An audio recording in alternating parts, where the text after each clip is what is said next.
जय हिंद दर्शकों। जीएसडी हिंदी में एक बार फिर आपका हार्दिक स्वागत है। आज एक हम बड़े संगीन विषय पर चर्चा करेंगे। वो है बांग्लादेश में हिंदुओं पर अत्याचार, भारत के लिए एक रणनीतिक चुनौती।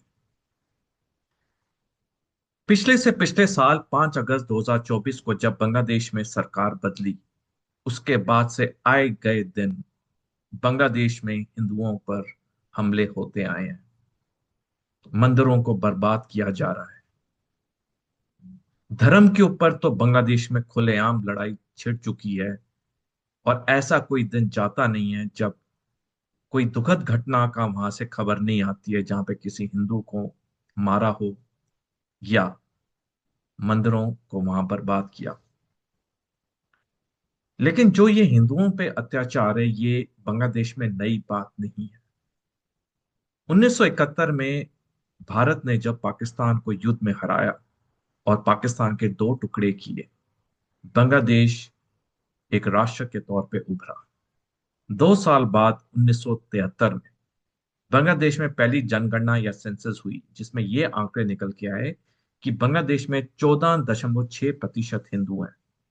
और पाकिस्तान में जब पहली जनगणना हुई बंटवारे के बाद, तो जो आंकड़े निकल के आए कि पाकिस्तान में 1.58% हिंदू हैं। लेकिन दशकों बाद बांग्लादेश में 14.6% हिंदू जो थे, वो घट के सिर्फ 7.85% रह गए। और पाकिस्तान में जो 1.58% हिंदू थे, वो बढ़ के 2.14% हो गए। लेकिन जो इतने दशकों से बांग्लादेश में हिंदुओं पर अत्याचार हो रहा था, वो कभी एक खबर बन के उभरा नहीं, और वो देश के अंदर ही वो सिमटता रहता गया।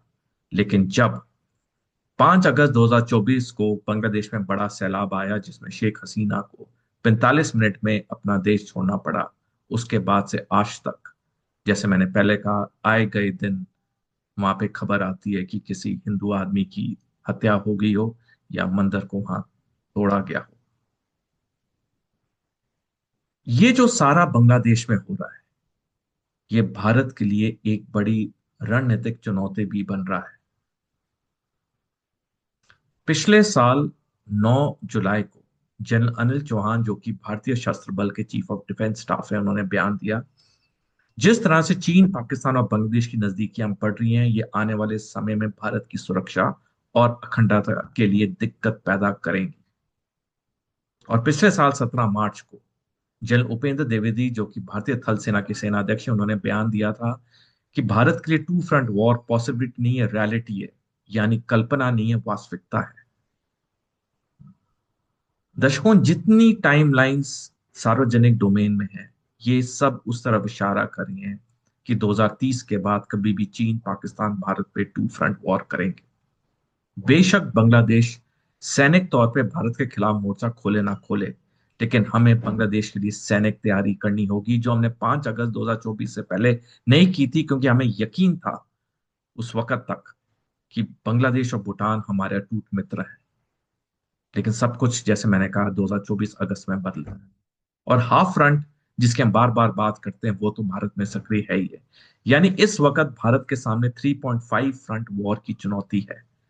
बांग्लादेश खोले ना खोले सैनिक मोर्चा, लेकिन तैयारी तो हमें करनी होगी। चीन, पाकिस्तान तो हम सारे जानते हैं।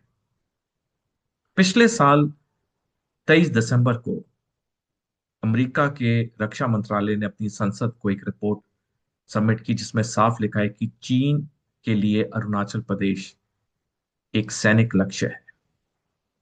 और क्यों मैं ये 2030 के बाद की बात बार बार कह रहा हूं, कि उसके 4 बड़े बिंदु हैं कि 2030 के बाद कभी भी चीन, पाकिस्तान हम पे युद्ध करेंगे। पहला है, पिछले साल 19 जुलाई को चीन ने मेडॉक डैम का निर्माण शुरू किया, जो कि अरुणाचल प्रदेश से महज 30 किलोमीटर की दूरी पर है। और ये पूरा होगा बन के 2030 में। पिछले साल 19 अगस्त को चीन ने तिब्बत और जिंजियांग रेलवे लाइन का निर्माण शुरू किया, वो भी 2030 तक कंप्लीट होगा। अब जब हम बात कर रहे हैं, चीन के 6 नौसैनिक डॉकयार्ड्स में दिन रात 2 एयरक्राफ्ट कैरियर, 15 पनडुब्बियां परमाणु पनडुब्बियां और 200 युद्धपोत का निर्माण दिन रात चल रहा है, जो कि 2030 तक कंप्लीट होंगी। और चीन का पाकिस्तान में चाइना पाकिस्तान इकोनॉमिक कॉरिडोर 2030 तक कंप्लीट होना है।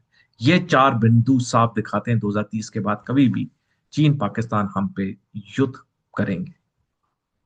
और जिस तरह से बांग्लादेश चीन और पाकिस्तान के बिल्कुल नजदीक हो गया है 5 अगस्त 2024 के बाद, ये एक बड़ा चिंता का विषय है। बांग्लादेश जिसकी 3/4 से ज्यादा बॉर्डर भारत के साथ है, जिसे भारत से कभी कोई खतरा नहीं हुआ है, आज बांग्लादेश 20 पर लड़ाकू विमान खरीदने की बात कर रहा है, चाहे चीन से या तुर्की से उसने डील फाइनलाइज नहीं की है।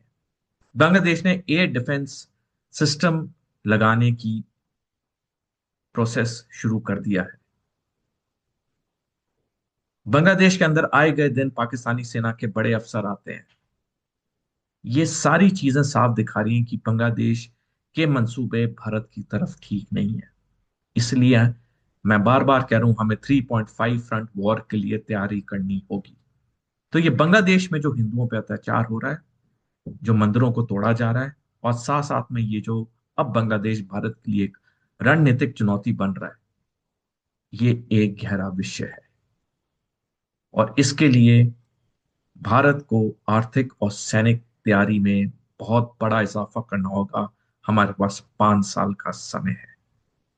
मैंने इस पे एक लेख भी लिखा है कि जैसे भारत का राष्ट्रीय जानवर टाइगर है और टाइगर एक बड़ी छलांग के लिए प्रसिद्ध है, वैसे ही भारत को एक बड़ी लीप करनी होगी, द ग्रेट इंडियन लीप।